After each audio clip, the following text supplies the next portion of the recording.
네, 이번 순서는 불교에 관한 모든 궁금증을 아무것도 묻지도 따지지도 않고 자신감 있게 알려드리는 무엇이든 알려주마 시간입니다. 네, 이 시간은 많은 불자님들 그리고 시민분들께 불교에 대한 궁금증들을 직접 들어보는 시간입니다. 네, 다양한 방법으로 여러분들의 질문들을 받고 있는데요. 예린아 씨 소개해 주시죠. 네, 우선 저희가 직접 거리로 나가서 많은 시민분들께 불교에 대한 궁금증들을 직접 들어보기도 하고요. 여러분들께서 SNS 자신감 밴드나 또 자신감 홈페이지에 궁금증들을 직접 올려주셔도 됩니다. 네, 그러면은 오늘 질문은 어떤 질문이 들어와 있을지 화면으로 만나보시겠습니다.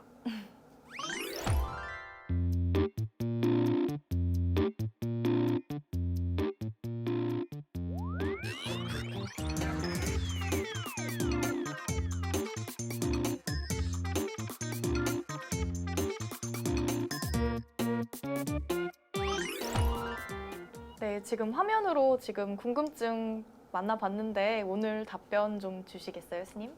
예, 우문사는 우리나라 한국 불교 안에서 어떻게 보면 비구니 스님들이 이 비구니 할 때 그 니자가 들어가면 네. 그 여자라는 뜻이에요. 네.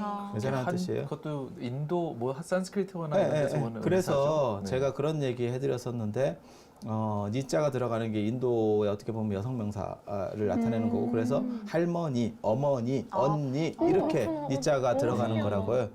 신기한 게 아니고 그 영향을 받은 거예요. 인도의 진짜? 뿌리가 있어요. 네, 네.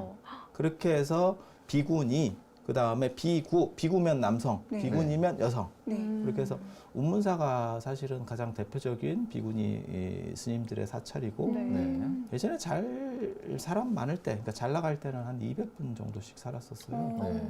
그래서 농담 삼아 얘기할 때 뭐 볼펜 하나씩만 공양해도 비용이 상당하다.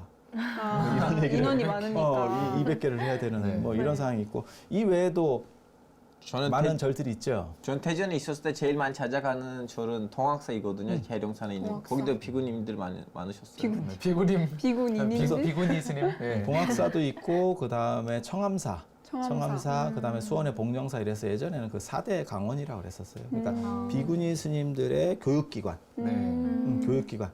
비구 스님들의 교육기관인 강원은 지금 3군데 정도로 보는 건가요? 아니 많이 있습니다. 많이 있는데 네. 이제 큰 데로 하면 이제 삼보사찰 뭐 이래서 해인사, 송광사. 통도사, 송광사 네. 뭐 이런 데가 이제 큰 데고요. 그다음에 이제 뭐 불국사라든지 뭐 화엄사라든지 뭐 이런 작은 데도 네. 또 많이 있고요. 네.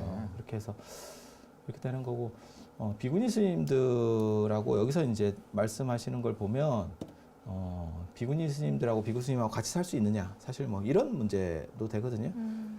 원래 율장에 보면 비구니들은 비구 스님들이 사는 그 거주처 안에 특별 거주처에서 살아야 돼요. 독립돼서는 못 살아요. 그러니까 지금 운문사나 이런 절처럼 독립돼서 사는 거는 사실은 안 맞는 겁니다. 네. 왜냐하면 예전에 부처님 당시에는 여성이 남성과 대등 관계가 아니었어요. 네. 그래서 여성이라고 하는 거는 정확하게 말하면 사람 대접을 좀 못 받았어요. 그리고 부처님 당시에도 사실 율장 맨 4분율 첫 권에 보면 그 나오거든요. 여성만으로 이루어진 가정. 그러니까는 남자들이 다 없어지고 여성만 이루어지는 가정도 있을 수 있잖아요. 엄마하고 네. 딸하고 살면 네. 엄마, 딸, 며느리 뭐 이렇게 살고 있으면 여성만으로 이루어진 가정이잖아요. 네. 그러면 거기에는 가장이 없기 때문에 정당한 호구를 안 보고 그 가산을 정부에서 물수해요. 그러니까 안 사는 집이라고 생각하는 거예요. 사람이 없는 집. 너무해. 그게 그게 부처님 당시 네. 인도 스타일인 거예요. 그래서 여성이라고 하는 신분이 너무 낮았었기 때문에 독립된 교단을 만들어줄 수 없었어요. 근데 이제 잘 모르시는 분들이 뭐라고 자꾸 얘기를 하냐면 이게 남녀 차별이 아니냐. 근데 그 당시에는 이 정도 이상 해줄 수가 없어요. 이거 독립 인격체로 안 보던 시절이라니까. 이미 그때 당시에는 여성이 출가를 해서 승려가 되는 것 자체도 파격이었다고 네, 봤었잖아요. 굉장히 그거는 놀라운 거예요. 네. 세계 종교 사상 유일하게 일어나는 현상이고 그다음에 지금도 개신교나 천주교의 성직자가 여성 성직자는 거의 없어요. 개신교에 가끔 있는데 그 대부분 이단 종교 스타일에서 여성 성직자가 나오지 여성 목사가 나오지 천주교는 아예 불가능한 거고 원칙적으로 그건 네. 불가능한 거예요. 네. 그래서 불교가 얼마나 진전된 종교인지는 알 수 있죠. 하지만 그 당시 사회 풍속이 그랬었기 때문에 오늘날 관점에서 왜 5대5를 안 해줬느냐라고 말할 수는 없어요. 그거는 진짜 너무너무 불가능한 얘기를 하는 거예요. 네. 그거를 이제 후견지명의 오류라고 하는 거거든요. 그러니까는 선견지명의 오류가 아니고 후견지명의 오류. 후견지명의 결과론적으로 봤을 때 지금 보면 그것도 박한 거였어 라고 얘기하는 거예요. 네. 그거 안 맞잖아. 근데 지금 얘기인 거고 네. 그 시절에는 그것도 엄청난 거예요. 그렇게 해서 여성을 독립적인 교단으로 만들어줄 수 없어요. 그래서 남성 집단 안에서 어떤 특수한 지역을 구분을 해주고 그 안에서 비구니 스님들은 사실 수 있게. 그래서 문제가 생기면 이 비구 스님들이 보호해주게. 외부적으로 문제들이 생겼을 때.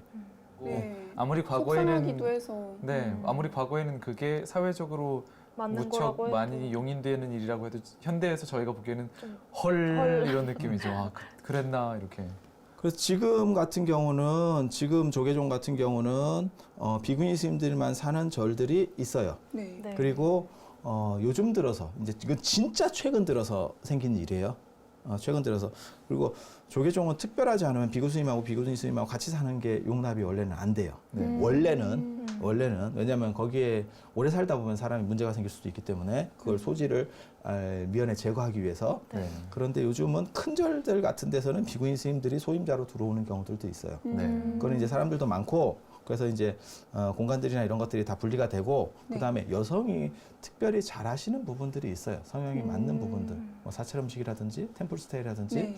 그래서 그런 쪽 일을 보시는 스님들이 큰 절에도 네, 많이 뵌것 비구니 스님들이 같아요. 있어요. 비구니 스님. 그렇게 해서 요즘은 같이 사는. 네. 그러니까 역할이 약간 분리되는 거죠. 그리고 종단에서도 지금은 그렇지 않은데 몇 년 전에는 재무국장, 재무부장은 비구니 스님이 한 적도 있어요. 네. 그러니까 그런 거를 이렇게 계산하고 이런 것들은 네. 여성이 어떻게 보면 더 깔끔하게 할 수 있다.